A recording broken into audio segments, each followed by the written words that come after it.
Good morning students. Today we are going to study about pronoun and its type. So let's begin. What is a pronoun? Pronoun is a word used in place of a noun. What is pronoun? Pronoun is a word used in place of a noun. Now why do we need to use pronoun? For example, suppose I take Ravi is 5 years old. Now I take the noun Ravi. Ravi is 5 years old. Ravi is playing in the field. I saw Ravi in the market. Ravi has been purchasing goods. So you see Ravi is repeated in every sentences and it sounds very awkward. So give it a proper format. We replace Ravi with he. Since Ravi is a masculine gender, so we use the masculine gender pronoun, that is he. So that is how and that is why we use pronoun in place of a noun to give it to form decent sentences, to concise the sentences. Now here Ravi is just one word, but there can be some more nouns which are group of words, like the teacher and the students went for a picnic. Teacher and the students are enjoying the picnic. So it's a very big sentence. To concise the sentence also we use pronoun. So that I can replace with the teacher and the students went for a picnic. That is fine because I have introduced noun in the beginning. Now if I continue to talk about, or if I want to talk about the teacher and the students in every sentence or in further lines, what will I do? I'll replace them with they. So teacher and the students are went for a picnic. They are enjoying the picnic. So the teacher and the students, which has been 4 big words, have been replaced by one small word they, and the sentence also sounds very nice. On hearing, when you hear, it looks very decent. So that is why we use pronoun in place of a noun. Now we have in pronoun, we have 3 persons, first person, second person and third person. So accordingly we have different types of pronouns used for each and every noun. So these are some of the examples: I, me, you, this, that, who, either, every, each, myself, themselves, etc., etc. Now all this group of pronouns or the examples that you see need not belong to only personal pronoun, need not represent only persons. So now we are going to study about the different types of pronouns, which will tell you about how these different pronouns are used in different types of sentences. So these are the types of pronouns. There are 9 types of pronouns: demonstrative, interrogative, distributive, personal, possessive, relative, reflexive, emphatic and indefinite. So these are the 9 types of pronouns. Now you can see some of them are highlighted. Some of the types are highlighted. Which are those? Demonstrative pronoun, interrogative pronoun, distributive pronoun, possessive pronoun and indefinite pronoun.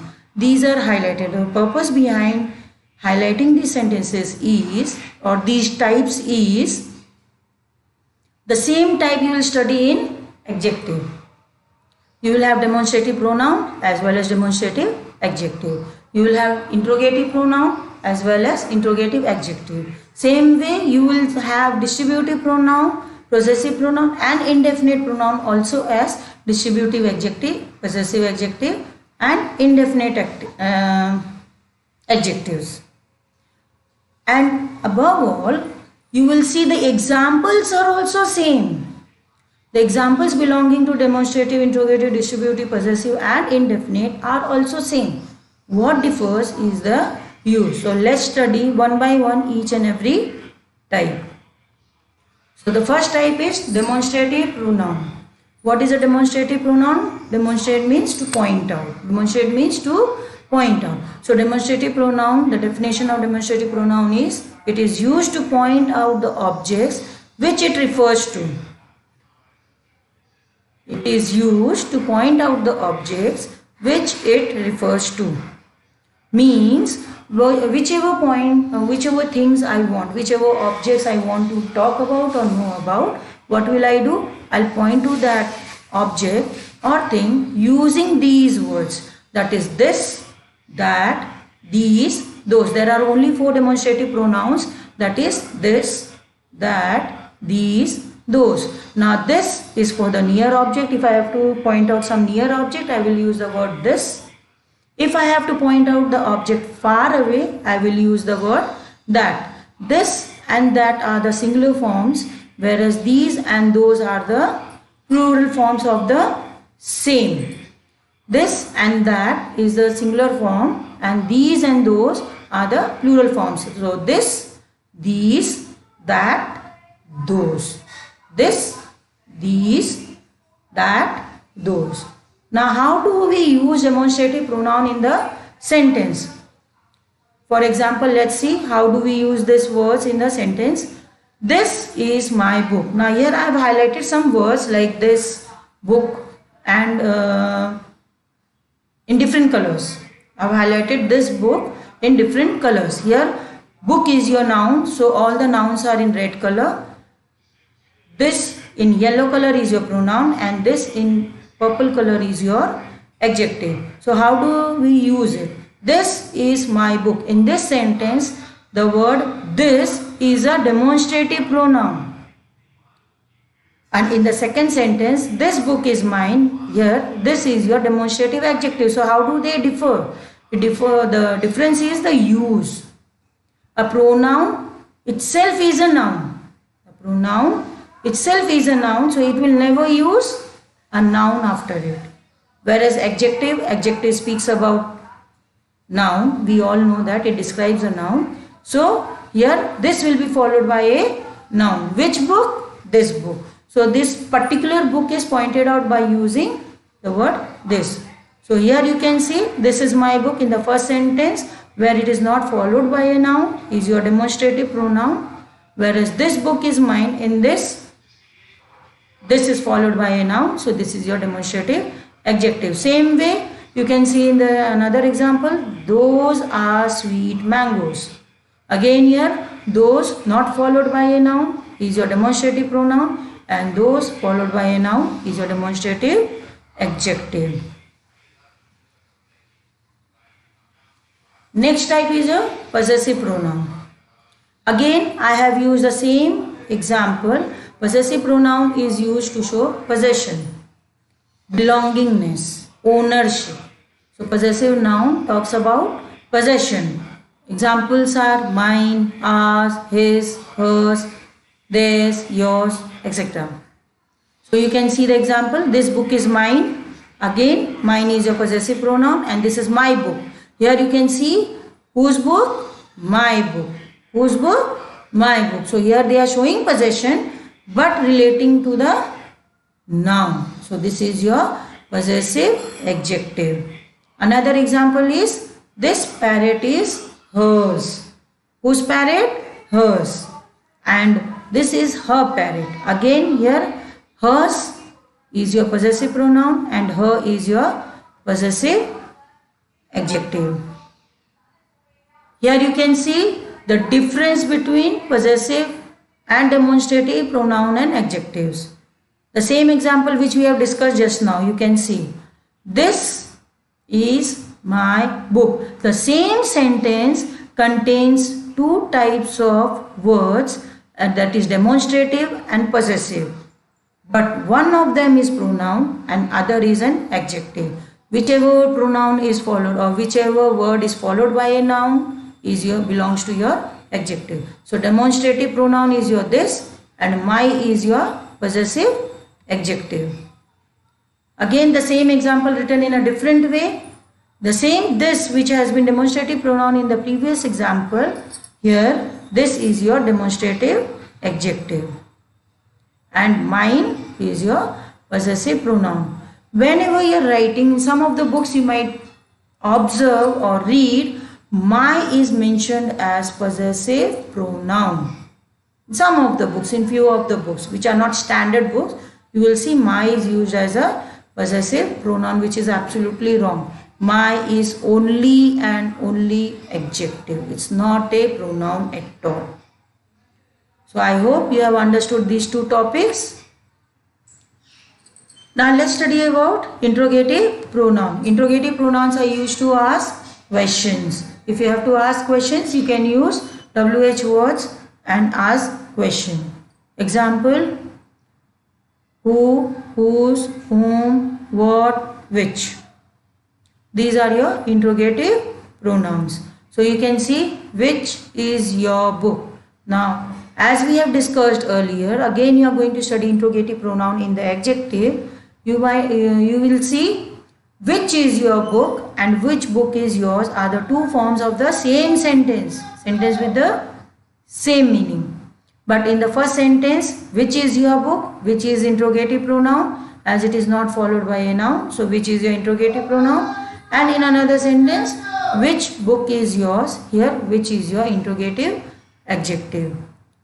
Again, next example, what is your plan, what is your interrogative pronoun, and what plan have you made for tomorrow, your plan is your noun.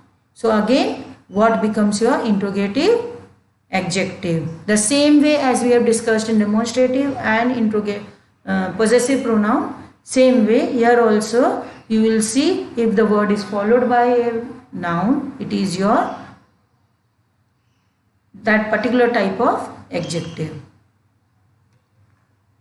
So here also you can see the same mistake. These are why I am discussing this separately, because these are the common mistakes which the students make. Every time whenever you go through the sentences, you will see these are the very common errors that found in your notes, in your test, in your examinations.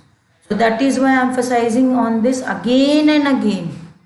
The same examples which we have discussed previously, again you can see interrogative versus possessive pronoun and adjective. How both the possessive and interrogative pronoun and adjective can be used in the same sentences. So which is my book, which belongs to interrogative pronoun and my belongs to possessive adjective because it is followed by a noun. So whenever you are writing about these type of pronouns, always keep in mind that the word that you are using is with or without noun. So you can see which is your interrogative pronoun and my is your possessive adjective. Again same sentence in a different form. Which book is mine? Here also which is your interrogative adjective and mine is your possessive pronoun. So it's very important to understand the difference between the use of pronoun and adjective. Next type is distributive pronoun. Here also you will see again the same condition, pronoun and adjective used together with the same examples. So beware. Distributive pronoun. Distributive pronoun refers to persons or things one at a time. Like when we are talking about a group and we are talking about the individual unit of that particular group, we use distributive pronoun. For example, each, every, either, neither, etc. Now how to use these examples in a sentence? Each of them attended the meeting. Here you can see each itself represents the particular person, so it is your distributive pronoun. And next one, each boy. Now I am talking about boy, particular boy. Which boy? Particular boy in the group. So each boy attended the meeting. Here each becomes your distributive adjective. Another sentence, neither of you is at fault. Distributive pronoun. Here neither is your distributive pronoun. And another example, neither boys are at fault. Here neither is your distributive adjective. The last type, common to both adjective and pronoun, indefinite pronoun. Indefinite pronoun. The word indefinite itself states what does it mean, that the number is not fixed. The number is not definite. The number is not clear. So whatever pronoun it is going to talk about, we do not know the number of that person or object. So what is indefinite pronoun? It refers to the object or person that is not definite. Not definite means not fixed. It refers to the object or person that is not definite. Examples, all. Now 4 can be all, 400 can be all, any number can be all. Some. Here also, some can be 1 spoon, some can be 1 bowl, some can be any amount. None, nothing, none, few. Few, if I talk about the population of India, few means it can be lakhs of people also. And if I talk about few things, that is your 5-6 things, there also 1 or 2 can be few. So we do not know the fixed number of few. Many. So these are some of the examples. All, some, none, few, many, etc. Now let's see how they are used in the sentences as indefinite pronoun. None of the students were present. Here the word none is your indefinite pronoun. But if I say none students were present, here it becomes indefinite adjective. Same way, some of the apples were rotten. Indefinite pronoun. Some of the apples were rotten. Now here you can see some is your indefinite pronoun. And some apples were rotten. Now you can see some apples. So here some becomes indefinite adjectives. Next comes your reflexive pronoun. Reflexive and emphatic pronoun. It's very easy to identify reflexive and emphatic pronoun among all the types because of the presence of self and selves. Reflexive and emphatic pronoun both are formed by adding the word self or selves to personal pronouns. Now there are 2 words, the personal pronoun and the word self. So they form a compound word. Hence reflexive pronoun is also known as compound personal pronoun. What are they called as? Compound personal pronoun. So let's begin with reflexive pronoun. What is a reflexive pronoun? Reflexive pronoun is a pronoun that refers back to the subject. Even in emphatic pronoun you will see that it refers back to subject. Means both reflexive and emphatic refers back to the subject. But what is the difference? The difference is reflexive pronoun is the receiver of an action. Means the subject itself does the action as well as receives the action. So reflexive pronoun is the receiver of an action, and hence it is a receiver of an action. It is placed at object place. Who receives an action? The object. So if you look at the example, I hurt myself. I hurt myself. Who hurt? I hurt. Who was hurt? Myself was hurt. So you can see the doer and the receiver both are same. The doer and the receiver both are same. So here you can see myself acting as an object of the verb hurt. Next example, the monkeys scratched themselves. Who scratched? Monkeys scratched.